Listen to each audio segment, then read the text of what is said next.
Բելարուսական STV հեռուստալիքի Novosti 24 часа հաղորդման ժամանակ ռեպորտաժը հրապարակվել հայ ջութակահար Սերգեյ Խաչատուրյանի մասին։ Նյութում պատմում է, թե ինչպես են աշխարհահռչակ երաժիշտին փոխանցել Stradivarius-ի $16 միլիոն արժողությամբ ջութակը 10 տարվա օգտագործման ժամկետով։ Այն աշխարհի ամենալեգենդար երաժշտական գործիքներից մեկն է, որը ստեղծվել է 1723 թվականին, կրում է Կիզիև եթեր, անունը ի պատիվ իր նախկին տերերից մեկի։ Գործիքը ձեռք է բերվել աճուրդով եւ հանձնվել հայ երաժշտին որպես աշխարհի լավագույն ջութակահարներից մեկի։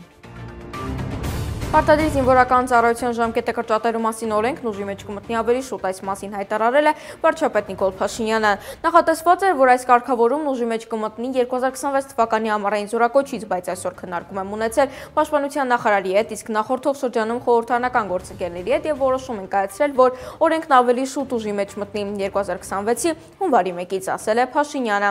Ավելի վաղ ՊՆ-ն առաջարկում էր պարտադիր զինվորական ծառայության ժամկետը դարձնել 18 ամիս 24-ի փոխարեն։ Նախատեսում էր, որ ընդունելու դեպքում օրենքն ուժի մեջ կմտնի 2026 թվականի հունիսի 1-ից, 6 ամիս կրճատված ժամկետով ծառայությունը չէր տարածվելու հուլիսի 1-ի դրությամբ պարտադիր զինվորական ծառայության մեջ գտնվող զինծառայողների վրա։ Հայաստանը ողջունում է Ադրբեջանի նախագահի հայտարարությունը դեպի Հայաստան բեռների տարանցման սահմանափակումների վերացման մասին, հայտարարել է վարչապետի խոսնակ Նազելի Բաղդասարյանը։ Այս քայլը կարևոր նշանակություն ունի տարածաշրջանային հաղորդակցությունների բացման, փոխվստահության ամրապնդման եւ Հայաստանի ու Ադրբեջանի միջև հաստատված խաղաղության ինստիտուցիոնալացման գործում, Վաշինգտոնում արդեն իսկ ձեռք բերված պայմանավորվածություններին համահունչ, նշել է Բաղդասարյանը։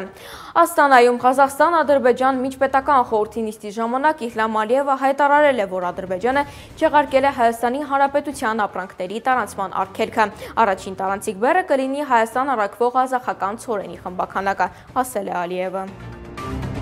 Ժնևում անցկացվող միջխորհրդարանական միության 151-րդ վեհաժողովի շրջանակում տեղի ունեցել Հայաստանի ազգային ժողովի նախագահ Ալեն Սիմոնյանի եւ Ադրբեջանի խորհրդարանի նախագահ Սահիբա Գաֆարովայի հանդիպումը։ Նրանք ողջունել են օգոստոսի 8-ին Վաշինգտոնում ձեռք բերված պայմանավորվածությունները, ինչպես նաեւ հարաբերությունների կարգավորման ուղղությամբ իրականացվող քայլերը։ Զրուցակիցները ընդգծել են կառուցողական երկխոսությունը շարունակելու կարևորությունը եւ պատրաստակամություն հայտնել աջակցելու խորհրդարանական մակարդակում վստահության ամրապնդման ուղղված քայլերի իրագործմանը, ասված այս մասին հաղորդագրությունում։